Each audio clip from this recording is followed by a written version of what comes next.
Hey guys, today we're checking out this Lokithor J401 jump starter. So let's check it out and see what they offer. Okay, so it does have a cool box. I thought it was just going to be that, cardboard box, but yeah, look at it. There it is. So that's the name. I'm pretty sure I pronounced it right, but probably not. It also has a 24-month standby, so that's huge. You don't have to go and charge it every 2 months or whatever in the winter, and it starts cars under 40 Fahrenheit. That's amazing. What do we have on this side? Yeah, 20,000 milliamp hour power bank. You can power stuff up with this very easily for a while. And yeah, very easy steps to getting the car started. You connect the wires, power it on. Once it tells you that it's okay to start, so green light, you start the engine. And of course, we're gonna start my car later on to make sure it actually works as that. But yeah, let's open it up. All right, so it comes with a manual. Ooh, lots of specs here, so that looks pretty good. So we have our max output for different ports, obviously. So USB type A, that's going to be 18 watts, makes sense. USB C, 100 watts, so it's probably going to be, yep, right here. It's going to be 20 volts at 5 amps. You have all of the specs right here, so that's very nice. The total capacity for this device is 74 watt hours, and the starting current is 1500 amps. So if you go ahead and look at some of the older style, big batteries that you're starting cars with, it's not going to be near this. If you get 200-300 amps, you'd be happy. And this can do a peak of 2,500 amps. That's just amazing. And yeah, operating temperature negative 40 C or negative 40 Fahrenheit. It's the same thing. Here's everything you get included. Of course, you get a nice little screen. Should be easy to see in the sun and everything else like that. And here you have actual instructions on how to jumpstart your car and how to use everything else. These instructions, very impressed. They look very, very good. I like it. All right, now the device itself.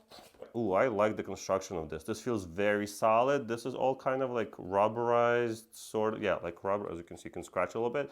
This like rubberized coating. To have a little bit more information here in the back. Well, the same information, but kind of outlined for you to see as you're using the device. Yeah, same advertisements on here telling you what it can do. On this side, we have very solid looking connection for the jump cables. Yeah, this is not going anywhere. I like that a lot. Let's see how bright the, oh yeah, there you go. That's really bright. Also has the blinking stuff and the slow blinks. Perfect.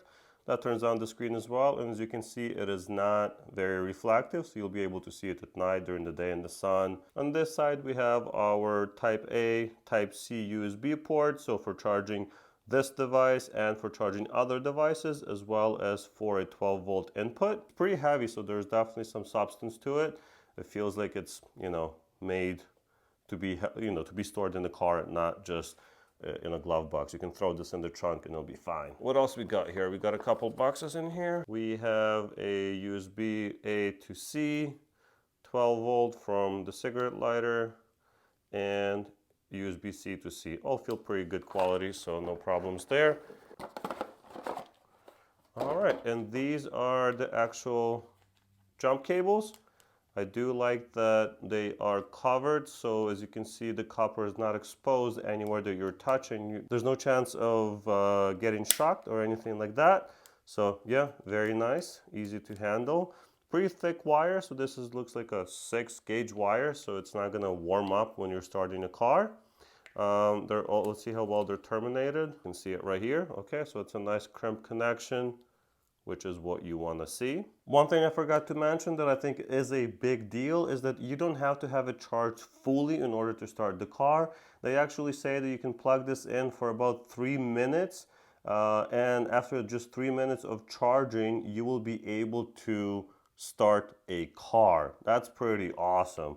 So you can probably actually charge it up from your dead battery for 3 minutes and then start that battery with the same device. It takes about 1.2 hours to get this fully charged. So yeah, let's go down to the car, plug it in, and see how well it works.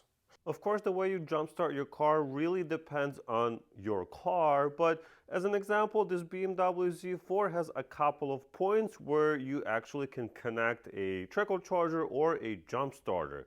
So we have the negative terminal right here, and then we have the positive terminal right there under the hood. So that means you can basically hook up a battery to start this vehicle. However, these 2 points are mostly preferred for like trickle charging, and you can of course use it for jump starting, but that's not ideal. The best way to do it on this car is actually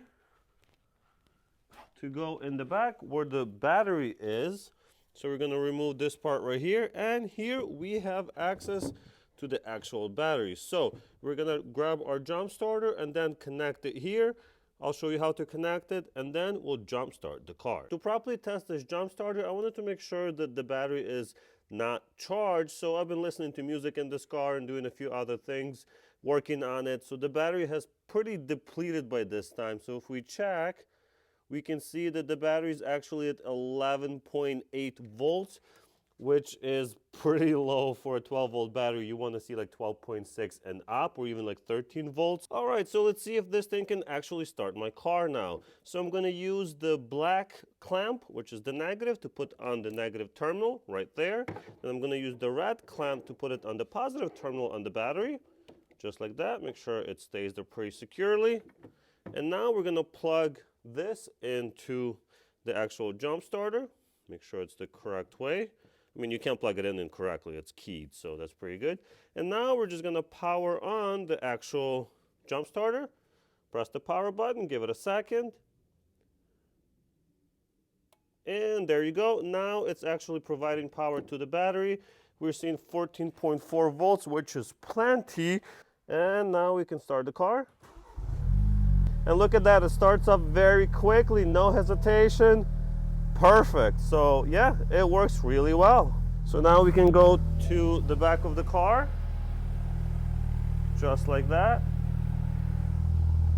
Disconnect it from the jump starter. Perfect. Disconnect the negative terminal, disconnect the positive terminal, and we are done.